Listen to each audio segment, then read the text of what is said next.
Jai Hind, my dear students. My name is Muhammad Adil and I'll teach you English from now. So, students, if I talk about your syllabus, like you've got three things to read. First of all, first is your this literature, that is beehives. Second book is your moments, and third is you have to go through the grammar part. Okay, so I'll be discussing about moments and grammar part a bit later, but right now I'm gonna start with this beehives. So students, the first chapter that comes in this book is the fun they had. The fun they had. So I just want to urge one thing. So I just want to urge one thing to you. The fun they had is like what can you understand with this name? The fun they had means the kind of enjoyment, the kind of fun they used to had. Now here they is used for which, for whose, for whom, ये किन के लिए use हुआ है, ये बड़ा important है कि ये जो वर्ड दे आ रहा है, दे, ये दे किसके लिए है? सो बच्चों, ये दे है हम लोगों के लिए, ठीक है, फॉर अस. इसको कैसे है? I will try to explain this. So before we read the story, first of all we should try to understand what this picture wants to convey the message. Okay, so the story that we are going to read right now, the fun they had, is actually set in future. Okay, when books and schools as we know now them will perhaps not exist. How will children study then? The diagram below may give you some ideas. तो देखो बच्चों, क्या है ना कि ये story future में set की गई है जब बुक्स और स्कूल हुआ करते थे और हम लोग वहाँ जाते थे, ठीक. लेकिन फ्यूचर में, राइट, इन नेक्स्ट 100 और 200 ईयर्स लेटर ऐसा टाइम आएगा कि जहाँ पे स्टूडेंट्स को स्कूल जाने की ज़रूरत नहीं होगी. वो वर्चुअल स्कूल होगा. वर्चुअल यानी कि स्कूल जाने की ज़रूरत नहीं है, आप घर बैठे ही सारी की सारी टेक्नोलॉजी के हेल्प से पढ़ सकते हो, ठीक है. जो आप इसको ऐसे लो जैसे कि right now you are watching this lecture through a video. अभी आप इंग्लिश पढ़ रहे हो एक वीडियो लेक्चर के थ्रू, इज इट? बट आज से, like today you are in 9th class. Tell me, when you were in 5th class, जब आप 5th क्लास में थे या 4th क्लास में थे, तो आपने क्या कभी सोचा था कि ऐसा भी दिन आएगा कि हम जब 9th में जाएंगे तो हम लोगों को स्कूल नहीं जाना होगा, घर बैठ के ही हम लोग यूट्यूब से या फिर असाइनमेंट वगैरह कंप्लीट करके सर लोग को व्हाट्सएप पे या फिर मोबाइल पे सेंड करेंगे? Most of you will answer कि सर नहीं, ऐसा तो हम लोगों ने कभी नहीं प्रेडिक्ट किया था कि ऐसा कुछ हो सकता है, ठीक है. So what was there 5 years ago, today it's completely different, ठीक है ना. जो आज से 5 years पहले था, आज बिल्कुल डिफरेंट है उससे. सिमिलरली जो ऑथर है यहाँ का, वो एक चीज़ अज्यूम कर रहा है, प्रेडिक्ट कर रहा है कि जो आज 2020 में है, ठीक है, वो क्या 2200 में या 2250 में या 2400 सेंचुरी में क्या ऐसा होगा? ठीक है भाई, टाइम है वो तो बढ़ता ही जाएगा. सो अगर स्कूल और classrooms and teachers, physical teacher available नहीं है और ऑनलाइन मीडियम से पढ़ाया जा रहा है, सो क्या एटमॉस्फेयर होगा, ठीक है. सो उसी के एटमॉस्फेयर की हम लोग बात कर रहे हैं. Learning through computers. Even today you learn through computers. तो कंप्यूटर्स तो बड़ी कॉमन चीज़ हो गई है कि आप आज भी कंप्यूटर से पढ़ रहे हो, आप आज से कुछ 100 ईयर्स लेटर भी कंप्यूटर से पढ़ोगे. But what extra will be there? Here is the question, what extra will be there? So virtual classroom होगा. अगर मैं आपको वर्चुअल क्लासरूम की इमेज को थोड़ा सा जूम करके दिखाऊं, ठीक है. So students, you can see कि here is a student, clear, sitting on a chair, and applied the earphones, headphones, clear, and there's computer, there's this mini robot, there are his gadgets, clear. So this is the atmosphere of a virtual classroom, clear. Now robotic teacher means no physical teacher will be there. Human beings such as me, your other teachers, or your any teacher or any sir, like they will not be physically present. In spite of them, the robots will be teaching.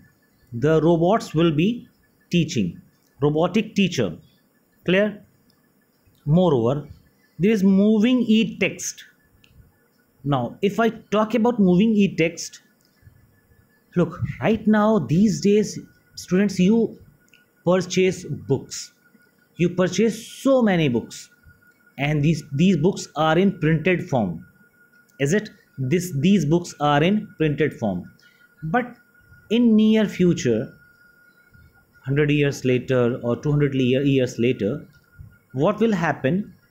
You will purchase PDFs, you will purchase e-materials, you will purchase subscriptions where no physical printed book will be there, only the content of the book will be there in your computer, and the text will be moving. The text will be moving, and यहाँ पे moving का मतलब ये नहीं है कि they are flying right here, rightwards, leftwards, downwards, upwards, नहीं. The thing is that कि you just click on a mouse and the sentence will start reading itself, like a person, not a person, but a robotic voice will be there to speak what is being written there on the computer line by line. यानी कहने का मतलब है ऐसा situation आएगा कि जब आपके माउस के एक क्लिक पे लाइंस आगे बढ़ती जाएंगी, वर्ड्स आगे लिखते जाएंगे, फिर एक लाइन फिनिश होगी, फिर नेक्स्ट लाइन आएगी, फिर थर्ड लाइन आएगी, फोर्थ लाइन आएगी, और इन लाइंस को एक वॉइस स्पीच के थ्रू आपका कंप्यूटर उसको रीड करेगा. And these things are common. Just try to understand one thing students, कि ये चीज़ें आज भी होने लगी हैं इन 2020.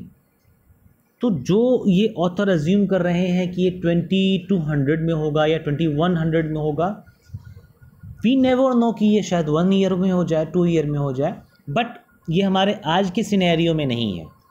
ठीक है. सो ये है इस पिक्चर का description. Clear. Now moving forward, अब हम लोग इस स्टोरी को पढ़ना स्टार्ट करते हैं. ठीक है. स्टार्ट करने से पहले one thing I would like to confirm very important about the grammar, कि in grammar you have parts of speech. In parts of speech you have noun, pronoun, verb, adverb, adjective and many others, and in noun you have various classification of noun such as proper noun, common noun, collective noun, abstract noun, material noun, and one or two extra. But if I talk about proper noun are the names of person or any place or any monument, means that is unique to that person. proper noun की सबसे बड़ी identification, पहचान यही होती है कि proper noun is unique to that person. मान लो कि आपकी क्लास में 40 स्टूडेंट्स हैं. क्लियर. अब इन 40 स्टूडेंट्स में किसी एक स्टूडेंट का नाम आकाश है, किसी एक स्टूडेंट का नाम सुरेश है. क्लियर. किसी एक स्टूडेंट का नाम सुप्रिया है. सो स्टूडेंट्स, आकाश, सुरेश और सुप्रिया में से when a teacher calls the attendance, ठीक है, कि Supriya present sir, Akash absent present sir, Suresh present sir, तो व्हेन टीचर जब नाम लेते हैं अटेंडेंस के टाइम पे, तो आकाश के नाम पे हु सेज, आकाश ही कहता है ना. आकाश कहता है प्रेजेंट सर। इट मीन्स कि जब कभी भी अगर आकाश का वर्ड आया तो only Akash will come forward and not any other person. So इसका मतलब ये है कि आकाश एक ऐसा नेम है जो कि उस पर्सन का यूनिक है। आप आकाश बोलोगे तो वही उठ के आएगा, कोई और नहीं उठ के आएगा। क्लियर हो रहा है ना? So that is why it is very very very important कि we should know what is a proper noun. अच्छा, ये सारी की सारी स्टोरी मैं आपको इसलिए बिल्ड कर रहा था because in case of proper noun the pronunciations are not same on in all the cases. ठीक है?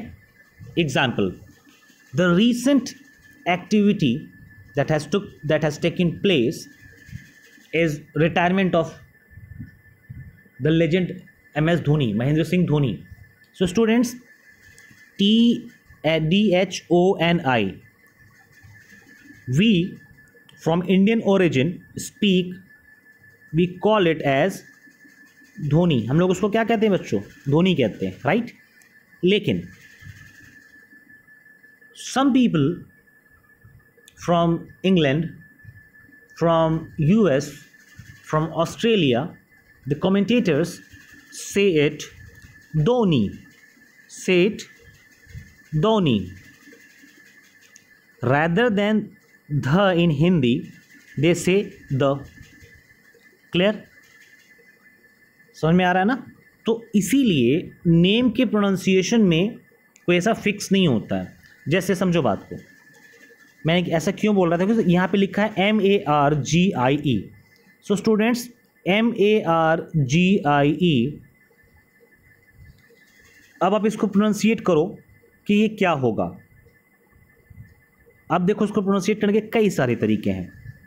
आप इसको मैर्गी भी कह सकते हो, आप इसको मैर्गी भी कह सकते हो।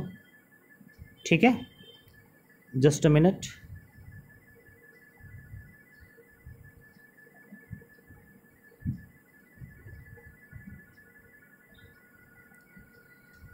ठीक है, आप इसको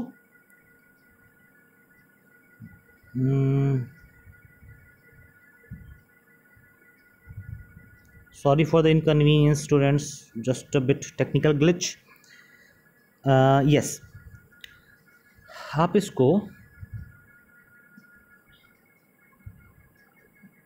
मैर्गी भी कह सकते हो। क्लियर? आप इसको मार्जी भी कह सकते हो, मार्गी भी कह सकते हो, मैर्जी भी कह सकते हो। ठीक है? सो बेसिकली आपके कहने से नहीं होता है, जो उनके पेरेंट्स ने नाम रखा होगा दैट इज़ करेक्ट। ठीक है ना? जैसे आप ऐसे समझो कि भाई ये तो नेम अपना इंडिया का है नहीं, सो इसको आपको मालूम नहीं कि उनके फादर कैसे बुलाते होंगे, मैर्गी बोलते होंगे कि क्या बोलते होंगे। जैसे ऐसे समझो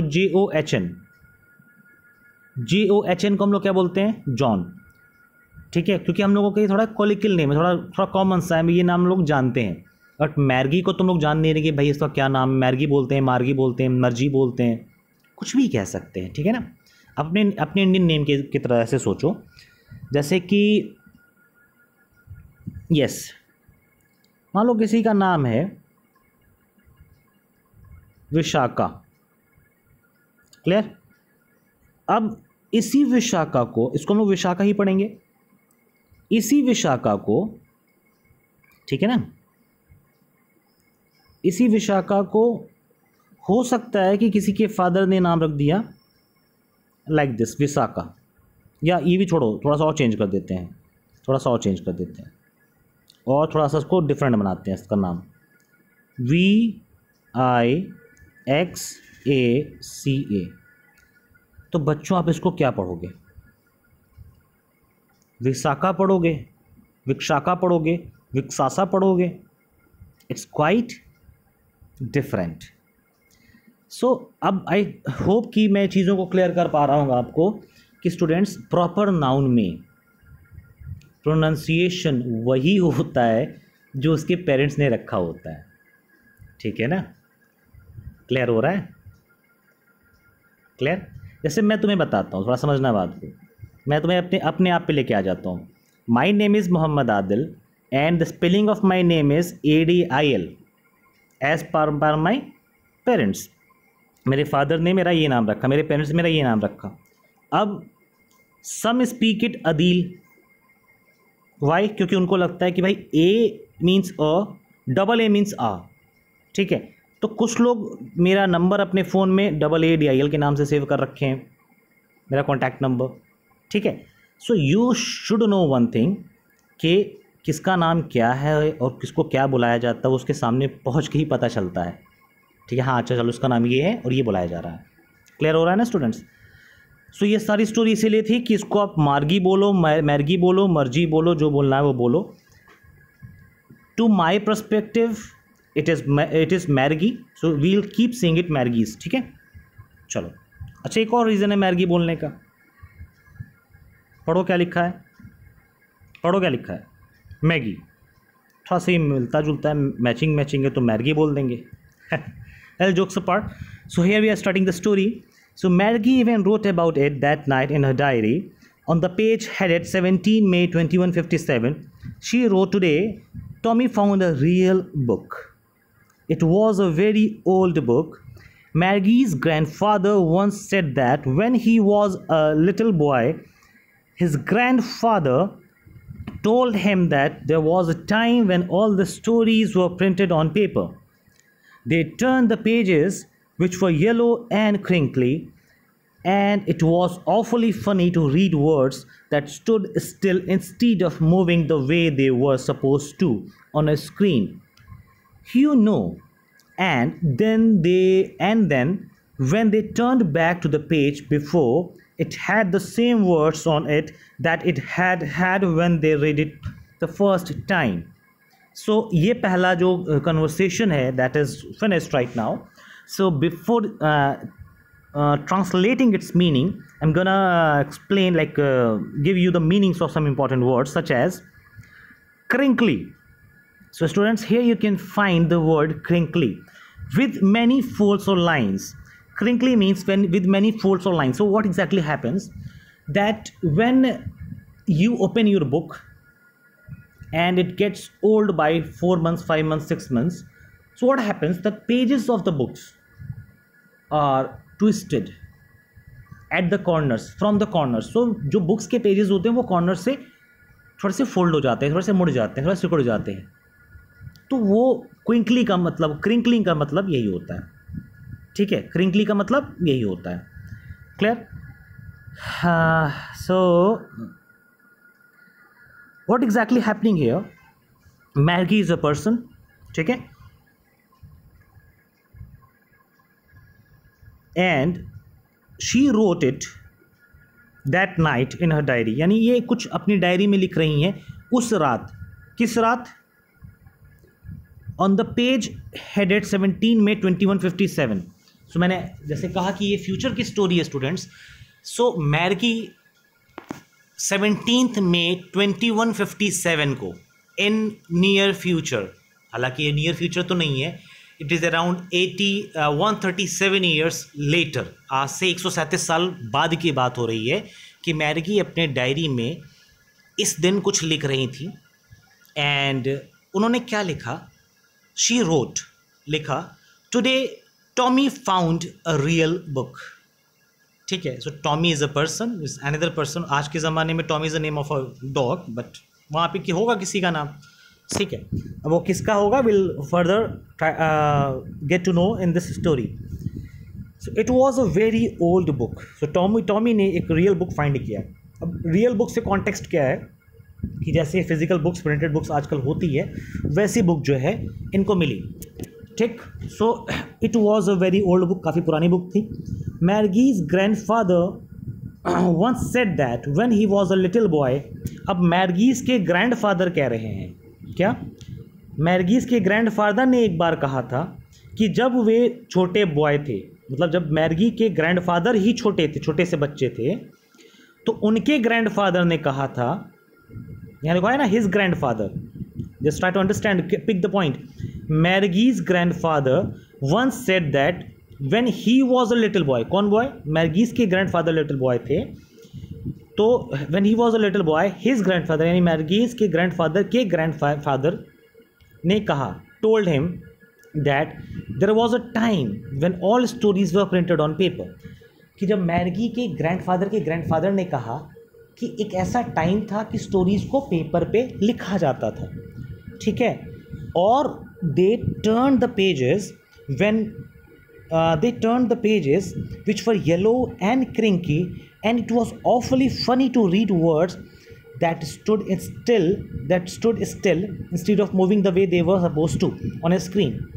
देखो, अब ये कह रहे हैं कि जो उसके पेजेस हुआ करते थे उनको टर्न करना पड़ता था बाई हैंड। कलर उनके पेजेस का येलो था, होता ही है, बुक्स को रखे रखे देखो कलर वाइट से येलो हो जाता है। क्रिंकली था, जस्ट मैंने बताया कि लाइंस पड़ी रहेंगी, कॉर्नर्स मुड़े रहेंगे, एंड वो बड़ा फनी था रीड करना उन वर्ड्स को जो कि वो एज इट इज़ वहीं पे हैं। भाई अगर कोई वर्ड प्रिंट हो गया तो वो मूव थोड़ी ना करेगा जैसे कंप्यूटर्स में करता है, वैसे तो मूव करेगा नहीं, ठीक है। सो देखो इससे आगे ये लाइन आ रही कि the way they were suppose to on screen, you know, जैसे आज के टाइम पे होता, not in today's time, but on 17 में 2157, ये उस टाइम की बात हो रही है, ठीक है। सो अब देखो यहाँ पे गी भी कह सकते हो, जी भी कह सकते हो, I would prefer to call it जी। सो जी सेड टॉमी, जी ने टॉमी से कहा, हाँ नहीं इसके पहले को कुछ लाइन थी ना, हाँ, and they turn back to the page before it had the same words on it that it had they when they read it for the first time. वही सारी स्टोरी जैसे आज की बुक्स में होता है। जी, ये पॉइंट नंबर 2 है, so I am just gonna read it first and then explain it later, okay. So जी said Tommy, what a waste, when you were through with the book you just throw it away. I guess our television screen must have had 1,000,000 books on it and it's good for plenty more. I wouldn't throw it away. Same with mine, said Maggie. So she was 11 and hadn't seen as many telebooks as Tommy had. He was 13. So she said, where did you find it? In my house, he pointed without looking because he was busy reading. In the attic. What's it about? School. ठीक है, अब देखो बच्चों क्या हो रहा है इसमें कि जी क्या है, एक पर्सन है, तो जी ने टॉमी ने कहा, टॉमी ने जी से कहा, जी व्हाट अ वेस्ट, यह कैसा वेस्ट था ये, मतलब कैसी बर्बादी थी ये, कि जब आप बुक को पढ़ लो, when you go through the book, when you were through the book you just throw it away, कि ये कैसी मतलब वेस्टेज है कि आप जब बुक को पढ़ लिए तो आप बुक को थ्रो कर दोगे। ऑब्वियस सी बात है, आप लाइक अब मैं कहता हूँ कि आपके पेरेंट्स हैं, आपके मम्मी पापा हैं, तो स्टूडेंट्स आपके मम्मी पापा जो बुक्स पढ़े होंगे अपने कॉलेज टाइम पे, अपने स्कूल टाइम पे, जब वो 9th में थे, तो क्या वो बुक आज भी वो रखे हुए हैं? नहीं, उन्होंने गार्बेज वाले को बेच दिया या दे दिया या क्या बोलते हैं ख़राब उसको डिस्पोज कर दिया, या किसी एक्स स्टूडेंट को दे दिया, किसी अपने जूनियर को दे दिया, ठीक है। सो जो भी बुक्स बनी वो धीरे धीरे डिग्रेड होते वो ख़त्म हो गई, वेस्ट हो गया। वही कहने का यार ये तो ऐसा वेस्ट टाइप का हो गया ना कि एक बार पढ़े, 2 बार पढ़े, उसको फिर उसको डिस्पोज कर दिए। ऐसा जो कि टेलीविज़न स्क्रीन पे नहीं होता है। टेलीविज़न स्क्रीन पे या कंप्यूटर स्क्रीन पे तो आप बहुत सारे बुक्स, मिलियन ऑफ बुक्स रख सकते हो, और उसकी पोटेंशियल ऐसे और कई सारी बुक्स को रखने की है, ठीक है। I wouldn't throw it away, और मैं इसको फेंकता भी नहीं हूँ। तो अब कहती है मैर्गी भी वहाँ पे खड़ी हुई, तो मैर्गी कहती है मेरे साथ भी ऐसा ही, मैं भी नहीं फेंकती हूँ। तो she was 11 and seen as many telebooks as Tommy had, was 13। अब देखो क्या, मैर्गी ने इतनी सारी बुक्स नहीं देखी है, ठीक है, क्योंकि मैर्गी भी 11 ईयर्स की है, लेकिन टॉमी 13 ईयर्स का है, तो वो थोड़ा सा ज़्यादा टेलीबुक्स देखा हुआ है, ठीक है। टेलीबुक्स का मतलब यही, इसी बुक्स की बात हो रही है जिनको हम कंप्यूटर्स वगैरह पे रीड करते हैं, ठीक है। She said, where did you find it, she said, अब पूछती है कि कहाँ से पाए हो, ठीक है। तो in my house, he pointed without looking because he was busy reading. अब वो पूछती है कि कहाँ से पाए हो, तो टॉमी रिप्लाई करता है कि I got it from my house, in my house, और बस बिना देखे बता दिया, क्योंकि वो पढ़ने में बिजी था तो बिना देखे इशारा करके बता दिया। इन द एटिक, अब पता है एटिक क्या होता है? एटिक की देखो मीनिंग आज साइड में लिखी हुई है, a space just below the roof used as a store room. यानी आपके घरों में या फिर अगर आप कहीं अपने कहीं गए होंगे तो उनके घरों में छत के जस्ट नीचे छोटे से पोर्शन में पतली सी एक परत होती है, एक लेयर होती है, एक मतलब ब्रिक्स की ईंटे की लेयर होती है जहाँ पे कुछ सामान रखे जाते हैं, और उसको कभी पर्दे से ढका जाता है, कभी कपड़ों से ढका जाता है, कभी खुला छोड़ दिया जाता है। सो वो मिनी स्टोर रूम होता है, वो मिनी स्टोर रूम होता है। ठीक है, ये आजकल के ज़माने में थोड़ा सा कॉमन नहीं रहा है, बट हमारे ग्रैंड पेरेंट्स के टाइम पे ऐसी चीज़ें होती थी। We use to had such kinds of things आज से कुछ टाइम पहले। ठीक है स्टूडेंट्स, सो राइट नाउ, अच्छा हाँ एक चीज़ और भाई, my dear students, I want to confirm one thing कि 25-26 minutes is already over. So are you guys, are you people, are you students enjoying the story or not? Are you able to understand my words? If yes, then please write in the comment box. If you are able to understand my words, if I'm able to convey the message, and if I'm interactive with you, please write in the comment box. And I would urge you कि आप, एक request है कि आप please इस channel को subscribe कर लो, channel के बेल आइकन्स को दबा दो, सो दैट कि when ever I upload any video so you get it on the time.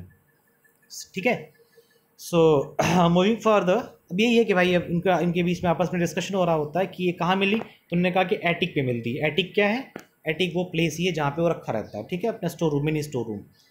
अब कहती है, अब मैर्गी नवाज कि what is it about and what is it about school, यानी अभी स्कूल के बारे में इस बुक में क्या लिखा हुआ है, like can you find anything about the book, can you find anything about the school in that book, पूछती है।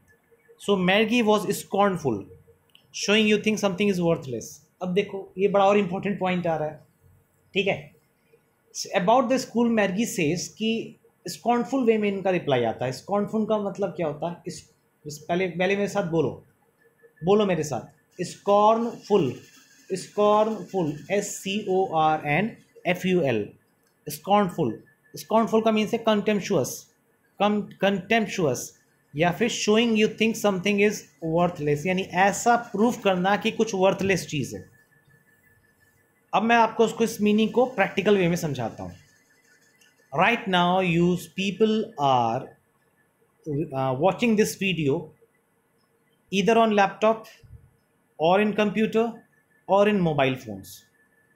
तीन प्लेस में से कहीं एक जगह देख रहे होगे, या टैबलेट में देख रहे होगे, मोबाइल में, कंप्यूटर में, लैपटॉप पे, या फिर टैबलेट्स पे, राइट।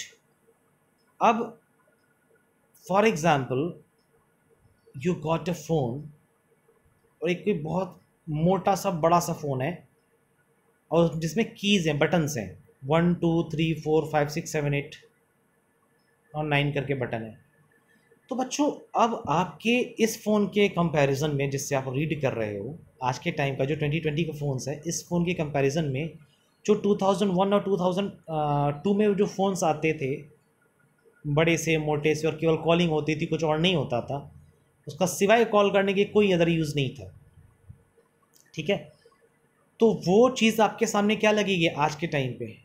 आप कहोगे सर ये तो वर्थलेस है, आज के टाइम इसका कोई यूज़ ही नहीं है। सो अगर ऐसी कोई चीज़ यूज़ नहीं है और उसको आप डिस्क्राइब कर रहे हो, तो आप क्या उसको बता रहे हो? कंटेम्पचुअस कह रहे हो।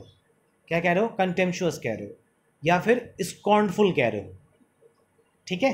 चलो आगे बढ़ते हैं। तो मैर्गी कहती है कि इट वॉज स्कॉर्नफुल, ठीक है। सो आगे देखते हैं स्कूल। अच्छा इसको मैं पहले एक बार रीड कर दूँ ना, चलो मैं रीड कर देता हूँ। Margie was scornful, school, what's there to write about school? I hate school. Maggie always hated school, but now she hated it more than ever.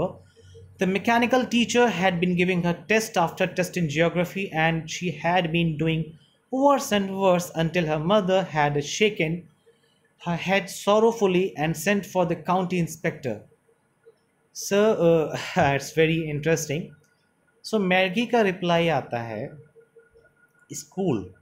अब ये देखो, अच्छा ये जो क्वेश्चन था ऊपर वाला वो जी पूछ रही थी, तो मैर्गी का रिप्लाई आता है कि मैर्गी कहती है स्कूल, स्कूल के बारे में क्या मैं बताऊं, आई हेट स्कूल, मुझे स्कूल से नफरत है। मैर्गी ऑलवेज हेटेड स्कूल, मैर्गी को हमेशा स्कूल से हेट रहा है, बट अब वो स्कूल से और ज़्यादा हेट करती है। वाई? मैर्गी अब स्कूल से और ज़्यादा हेट करती है बिकॉज उसको ये आइडिया समझ ही नहीं आया, बहुत ही वेस्ट लगा कि एक मैकेनिकल टीचर है that had bin giving her test after test in geography and she had bin doing worse and worse.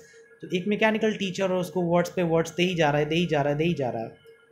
तो अब देखो, वी आर ह्यूमन बींग्स, ठीक है ना, सो वी गिव होमवर्क, ऐसे होमवर्क हम लोग देते हैं कि भाई अगर स्टूडेंट के इधर पोटेंशियल है और स्टूडेंट अगर उसको टाइम उसके पास है, वो मैनेज कर सकता है, तो हम लोग उसको पूरी की पूरी एक्सरसाइज दे देंगे। अगर लगता है कि स्टूडेंट कैन नॉट मैनेज, तो हम लोग उसको थोड़ा सा कम क्वेश्चंस देंगे ना। सो आवर होमवर्क वेरी करता है, फ्लक्चुएट करता है डिपेंडिंग अपॉन द सिचुएशन।